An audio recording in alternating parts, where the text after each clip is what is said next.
we're really excited because we have another first-time guest on, Renee Mm. Mayne. I hope I'm saying your name right. Is that correct?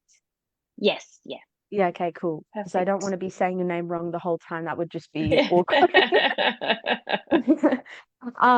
So we're really excited to have you on. Thank you so much for coming and accepting our invite. I will start off by asking the same question we always ask our new guests, which is, what is your awakening story? Mm, I think after so many years of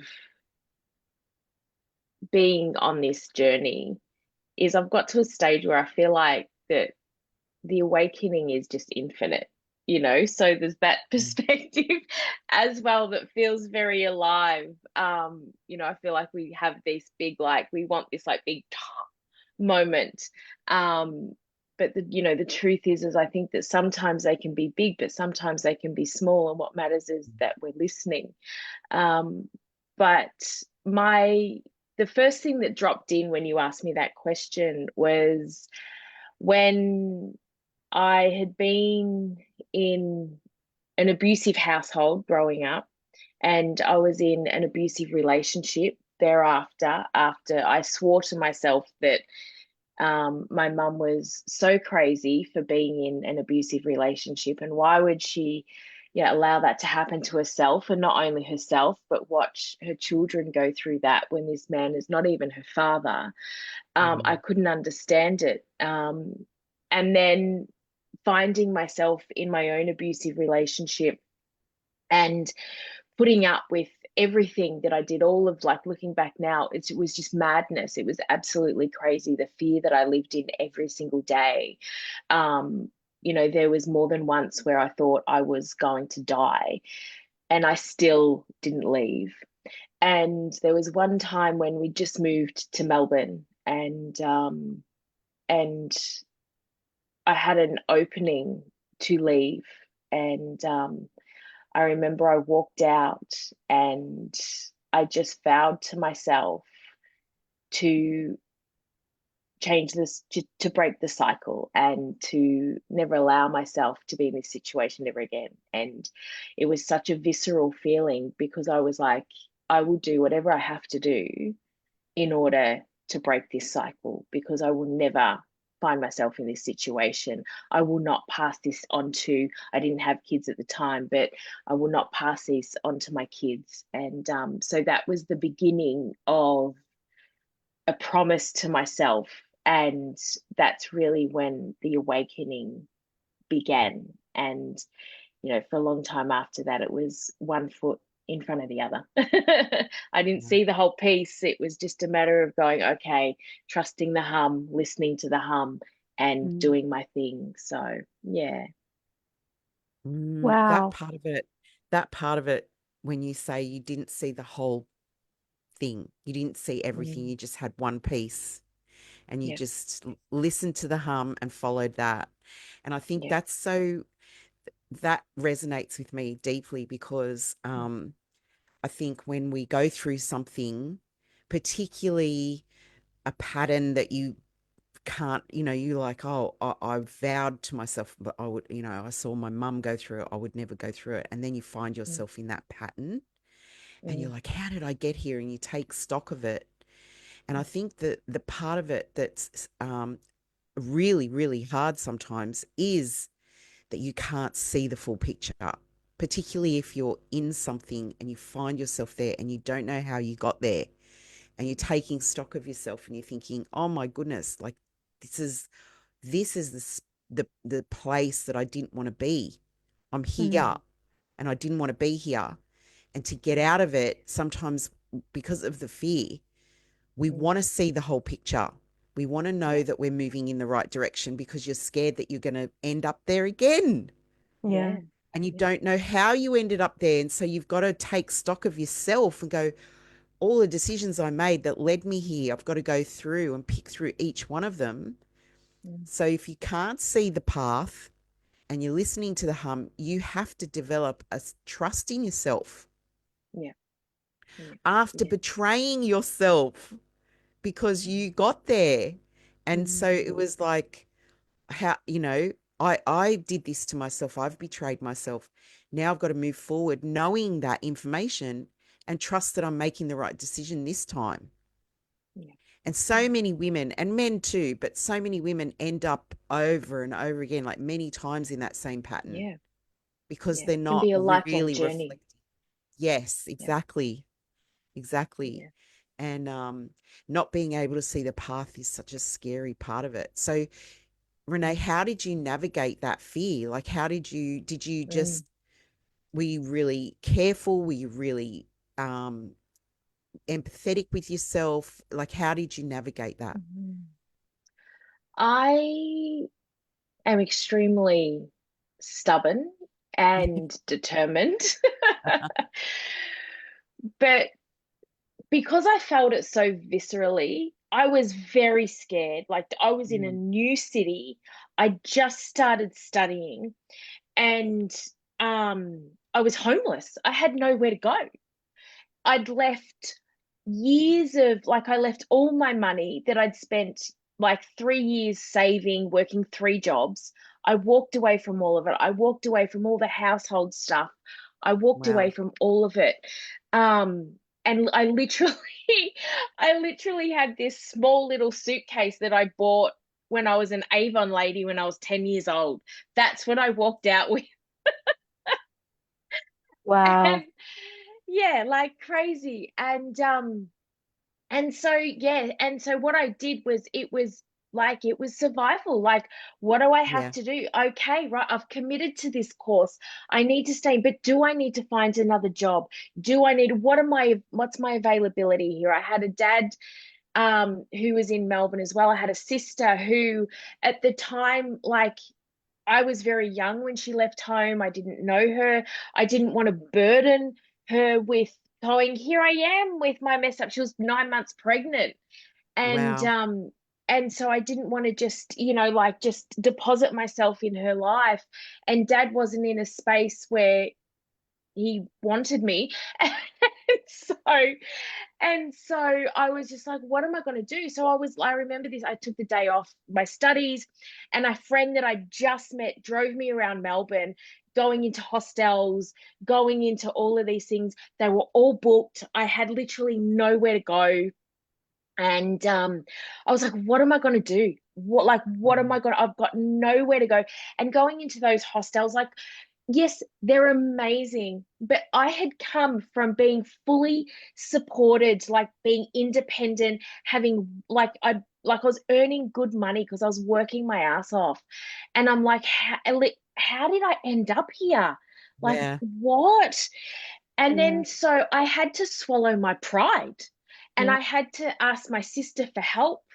And I said, I won't be here for long.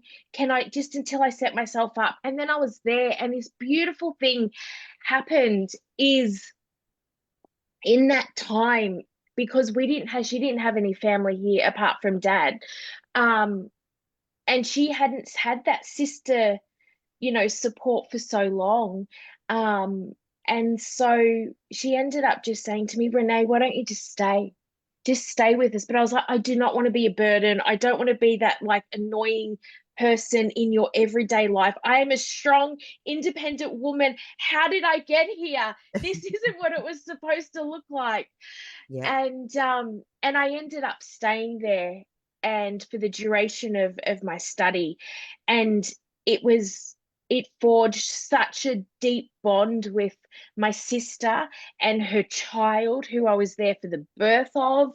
And we had this beautiful experience. And like, it was just, like, in Locke's like 26 years old now, and Wow. so we're talking a long time ago. And but I was able to just, yeah, like I was there for her when she needed someone. And I thought I was the burden, but Yeah. really I was kind of the savior too. I was her Mm. sanity, and she was mine. She had, she gave me an escape. She gave me an opportunity. And so we're both incredibly grateful. But really, it began with me swallowing my pride and going, I have no idea where this is going. I have no idea what the next step is.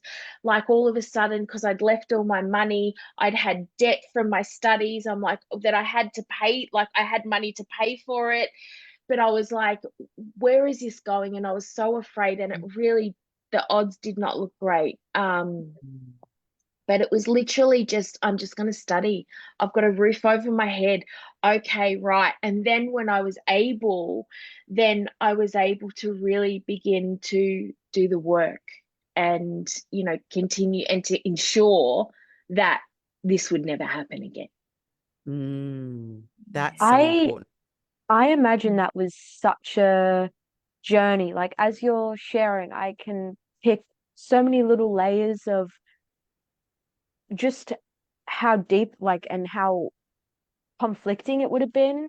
Like, first of all, to repeat kind of the pattern that you grew up, I guess, resenting, learning to forgive yourself. And then by forgiving yourself, you're also forgiving, you know, the people in your past.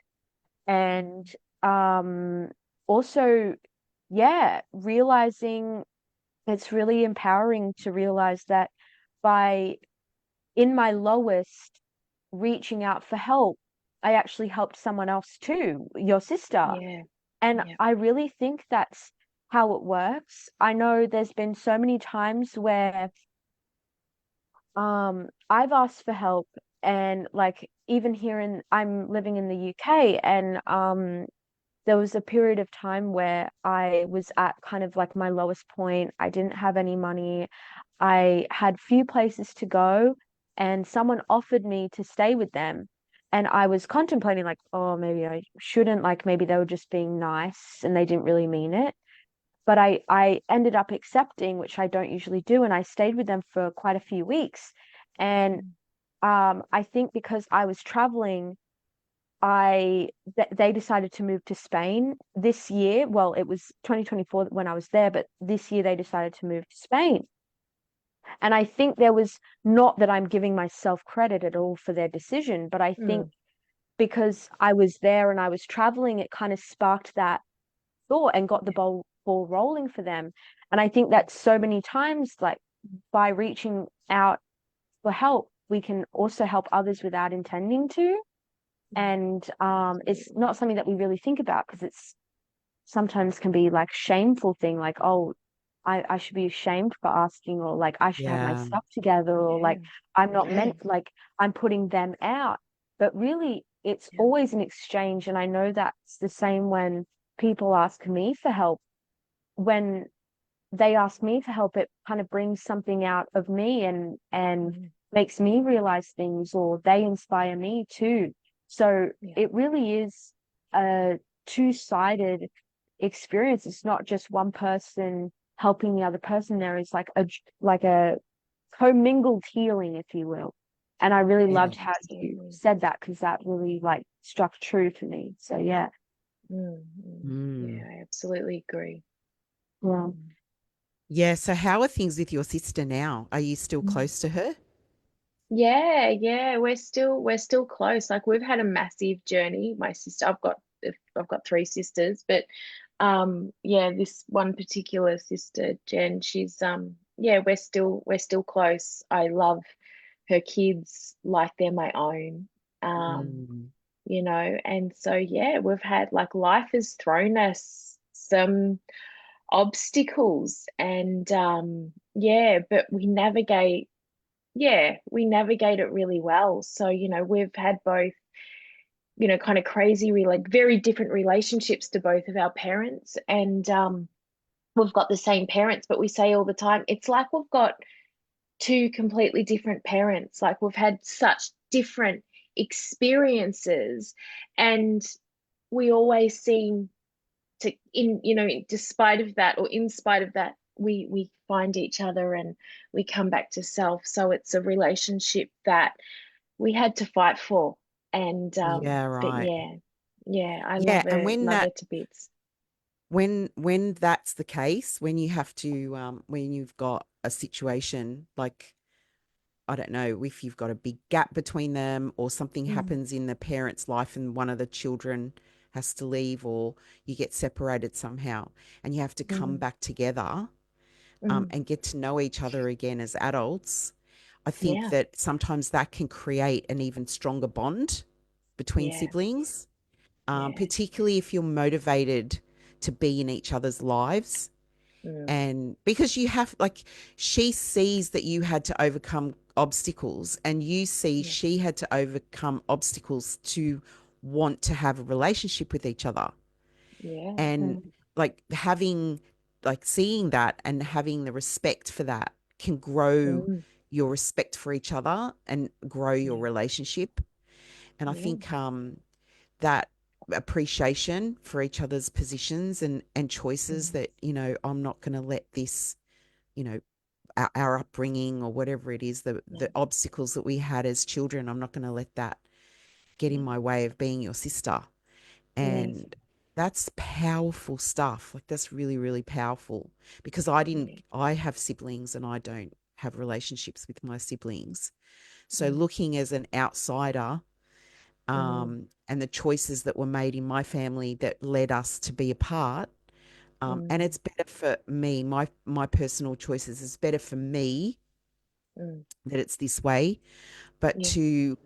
um, I know, I feel what it would be like to have to overcome those things and come back together, um, Yeah. and yeah, and walk together as siblings. Like, that's Yeah. amazing. Yeah. She bought me a magnet once, and I've still got it on my fridge, and it says sisters by chance, friends by choice. And Yes. Oh, yeah. So And so true. it is. I love it, and because it feels like it's so symbolic of our journey. So yeah. Yeah. Yeah. Yeah. Yeah. I And like with my kids, Juliet and Bryn, I've got two, there's 7 years between the two of them.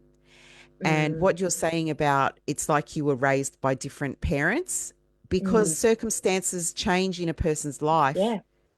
So who I was 7 years ago is, And that's I'm so very true. different to who I am now. And the person I was when I was raising 14-year-old Juliet is very different to the person Yes. I am now raising my 14-year-old son.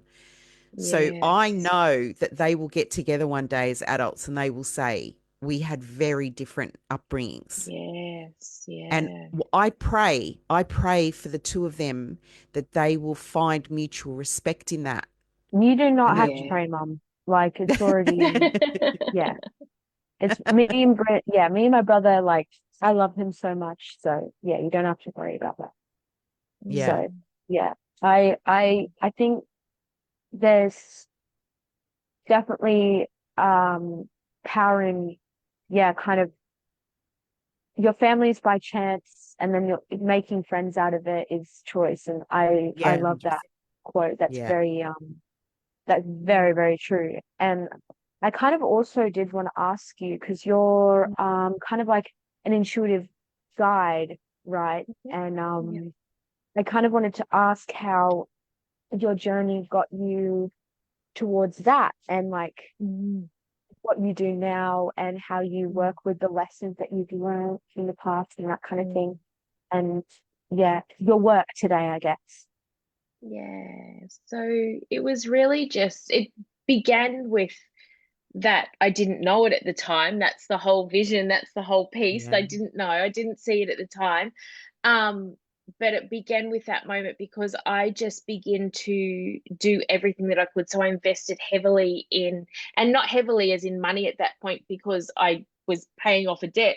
But books, I devoured books and I was just doing okay, right. So I went on the self-help and self-development journey, and I wasn't just reading, I was doing every single thing that I was obsessed with it. And so I was doing everything and I was like, oh, okay, I got to see it. And so it was all started to happen. And then it from personal development and self-help, there was just this natural progression into spirituality. But which really I kind of go was always there. Like I've always been able to see. I've always been able to, like I danced a lot growing up because it was just my escape, and it was where I would say that I connected to the voice and the Hmm. hum. And Mm. so And so really going down that track, it was a remembrance and going, oh, that's right, because that hum has saved my ass so many times throughout my life. And I could always just see, I always just knew things, but I wasn't trained in it. It was just something that I was born with, which we all kind of are, and we forget along the way, but that's probably a whole nother Yeah. conversation. Yeah. But yeah, and so then I just started to then get into spirituality, and then I was like, oh, okay. And then when I started, I started my business when my first daughter was born, 18 years ago, and that was an online store. And then from there I started mentor. It was just this organic ripple effect that happened, that I started to mentor businesses. But then when I started to mentor businesses, it was mostly about personal development, it was about mindset, and there was also ways this spiritual flavor. And then it just progressed, and then I did something, okay, right, so when, before it was even cool, before it was even a thing, I started speaking about conscious business and conscious living. And that was probably about 13 years ago. And so, yeah, so I've been developing this hum and this body of work, and just I'm on my knees, to this body of work that continues to move through me. Yeah, so I use, so it's, I say an intuitive guide, really, like, when, like, at the moment I'm journeying through a new program called Wildfire Rising, and it's all about like tapping into the erotic intuition that's available to us, like this primal intuition, this gnosis, because it gets to feel good, right? And what we're discovering is, as we sharpen this intuition, it moves through our body. So it's not something that we're accessing from outside. It's not another tool, it's not another thing, it's not another material object that we need, but we're sharpening our vessels to become these weapons of good, right? But Yes. when we bring in pleasure, we get to feel good, right? We get to feel good, we get to be self-sourced, and we're held and supported by the mother as we do it. So, and a lot of the time, I feel like with this, and I don't know about you, like your experiences, but when you're in spirituality and self-development, it's like you're constantly like picking this scab of like, what do I do next? Give me the next piece, give me the next piece. And Yeah. then I realized that it was like, I can't possibly meditate anymore, I can't journal anymore, I can't heal anymore, and I can't rest anymore, but I need to remember who the fuck I am. Yeah. Like, I need to remember, well, where's my bite? Where's my passion? Like, yes, we can be on the knees and at the hands of grace and divinity, but we also need to remember our mongrel. We also need to Yeah. fight for our Mm, happiness and our joy and mm, our pleasure, and it gets to feel good. And so Mm. it just ignited this fire in me that I'm just loving, because I feel like, in the name of woman, or in the name of the feminine, or in the name of spirituality, it was just like this, it has to be like this. And I'm like, no, I miss my fire, I miss my Yeah. bite, like, come to mm. mama, I I get to Yes. feel good. I'm like I'm re like so many things from that, first of all. But Yes. I'm reading, you might have heard of it. It's called Women Who Run with the Wolves. Mm, And mhm, it's quite a famous book, but mm, something that I'm really receiving out of it is, I don't know, I think femininity is what's talked about this book, but I think it's spirituality in general is so focused on that clean, meditating, like, love and or just like healing, whatever, yeah, all about like progression and like getting somewhere. mm, And femininity is kind of a similar thing where it's all about like, oh, connect with your womb, and which is so true. But there's this yeah, like at least a stigma in my experience where it comes where it's like when you connect to your womb, you're like so graceful and so like it's all about putting up this feminine kind of like la-di-da-ness. Purity. Yes. Purity, yes. And that is definitely a part of femininity. There is a place for that. But what we don't talk about is the parts of femininity that are just as important, but they're dirty and they're gritty and they're not pretty and they're like, and this book talks about that. And it's like that wolf, like that old crone in the woods, and like she's got wiry hair and long dirty nails, and she's a bit ugly, and that is just as much of a like archetype in femininity and just as important as the more pretty part. And I think we have this like hyper focus on all the stuff we love to look at and that's easy to look at. But when it comes to the more, as you were saying, like the fire and the getting down to the actual like action of it is not as glamorous. And we do kind of forget. I know I do. I'm like, oh, let's just sit and just like be with this feeling, which is such an important thing. Like, let's meditate and let's put on a candle and light some incense and do some tarot cards, which is fun. But you can't just do that every day. You have to be a bit more like, it's great. Hungry. Exactly. Yeah. It's part of who we are. You know, like we talk about connecting to ourselves through the womb, and the womb is a place that gives birth to creation, and it's, you know, we have children through the womb, but there is also connected to that pleasure, like you were saying.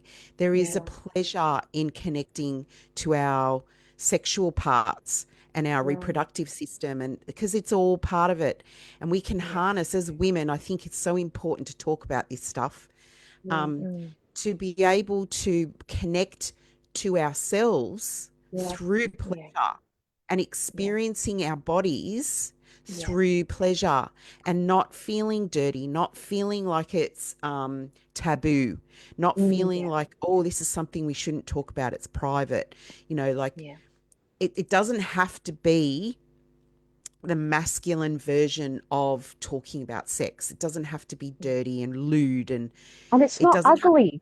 Like, just because it doesn't doesn't have to look be either or. It can be satisfying about or aesthetic, it's still just as like it's still just as beautiful. Like, same with childbirth. Childbirth is like pretty. It's not pretty to look at. It's honestly terrifies me a little bit, if I'm being 100% honest. It did me too, Juliet. Don't worry. But it's a miracle. Like, it's the most insane. Like, I was talking, there's this a woman that I was working with the other day, and she's pregnant, and I was just like talking to her. I'm like, isn't it crazy that there's a baby in you right now and you're growing it and you're going to birth it soon? There's going to be a new human being. Like, what even is that? And it's not pretty. Like, pregnancy is hard, and it's ugly, and it's like that's just a metaphor for kind of everything else. Like, when we're creating something, and as you were saying, Renee, like trying to actually create, step into action and getting these things done, it's not a satisfying or aesthetic look to it. It's not necessarily beautiful to our eye, but underneath it all, it is. Yes, absolutely. And I think the thing that comes up for me is, like, you know, we're very much in a world where being beautiful and pretty and looking a certain way is favored, right? And that's what we want. However, we have to, whenever we feel this, and spirituality is the same, when you talk about the feminine, we are literally looking at it through the eyes of misogyny. Like, we have to remember that we women, we do it. we have It's this a program. internalized misogynistic gaze where we feed this system every Yeah. time. And so when we're just like this soft feminine flow of, we have to be, I say, maxi skirts and flower garlands. No, like, you Yeah. think about you think about Mother Earth. Does she apologize for the storms, for the havoc that she wreaks, for the destruction that she creates? But she also creates, she births, she rebirths, right? And she loves and she nurtures, but by Yeah. God, she can take away too.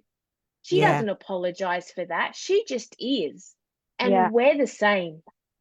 Yeah. That's Yes. so true. That's Yeah. so, And I so think true. it, like you were saying, like we don't, Mother Earth doesn't apologize. But Nah. us thinking that we can't be powerful and we can't, be which is in my mind, the masculine polarity and balance to the feminine, Yeah. because we have both and we get to utilize both, right, Yeah. in our lives. So to tap into um that powerful storm that you're talking about, we are afraid of that because we've been brought up to apologize for being loud, for being, unladylike, or to be wild, or whatever it is. And that is a societal program that's been laid over us through childhood and through growing up in this world. And unraveling that and unpicking that and giving yourself permission to be ugly and to roar and to step into our power, because sometimes being powerful is ugly. Being able to do that, I think, is a deeper connection to our pleasure. It Absolutely. creates an even deeper connection into our pleasure. And I really believe that as females, as women, being deeply connected into the shadow deepens that ability to experience pleasure in our bodies. Absolutely. Because we give ourselves permission to roar. We give ourselves permission to be ugly in the moment. We give ourselves permission to let go of the pretty girl archetype. And I think that's so important, to give ourselves that permission, because when we give ourselves permission, we give our daughters permission, we give our sons permission to allow themselves to be in the presence of that without judging. And that's so important for us women, to have these circles, to have these conversations with younger generations, and with each other, and to pave the way for the new woman, the new female, the new upcoming generation of us. And Absolutely. so I'm so passionate about this. I love this conversation, because I really believe women can be pure when it's required and when they want to be, and they can be wild and dirty and be pleasurable beings. And They have sometimes they're both at the same time. exactly. Right? Like, wild is Yes. still pure. Like, they're Yes. not they're not mutually exclusive. Yes. Both And is We are pure. all, we're the spectrum. yes, that's Just so honest, real. yeah. I think what you're saying is so accurate. Like, you can still be wild in a, say, like a city environment. Like, you don't need to be, I don't know, you can be like that wild. Like, it doesn't mean just being out running wild and free and whatever. Like, you can be In the that version of forest. yourself where, you can be that version of yourself in every single moment, no matter where you are. And You can embody the spectrum of everything mhm. and That's still be worthy that's as a a lot of person. practice. I'm not I gonna lie, it's know. gonna take a lot of practice. Absolutely. But But even just being wild, like, what is wild? Like, wild is also just, sometimes wild's really soft. Yeah. Sometimes wild is just really quiet. Wild is really just doing whatever the fuck you want when you want, Yes. right? Wild is really just full permission, full spectrum, and welcoming and being real to what is. I That's how think I view wild. I really agree with that. And I think also just what I'm receiving while we're talking is about like turning to Mother Nature in every aspect, because she is the epitome of um well, I don't even want to just say femininity, because it's also masculinity, but Yeah. like just humanness, because we are nature, and finding that balance, because Mother Nature is rugged, but it's also Yeah. soft. Like it depends where you look. It's such a complex, like she is everything that you could possibly be. Like there's calm ocean, there's stormy ocean, that there's, you know, destruction, and there's creation. There is everything. And Yeah. she's all of it at once, everywhere. But Yes. Yeah. we can't experience it all at once. Mm.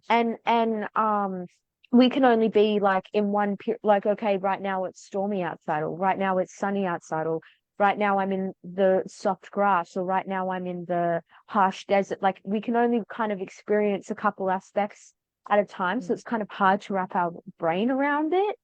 But Yeah. she really is everything. And I think when we connect with her and we learn from her, and put that intention to embody that, because you're so right. I'm like, honestly, you're such a good teacher, Renee, 'cause you don't even, I don't know if you're, maybe you are meaning to do it, but just the words that you say are like just are striking me right here. And then yeah.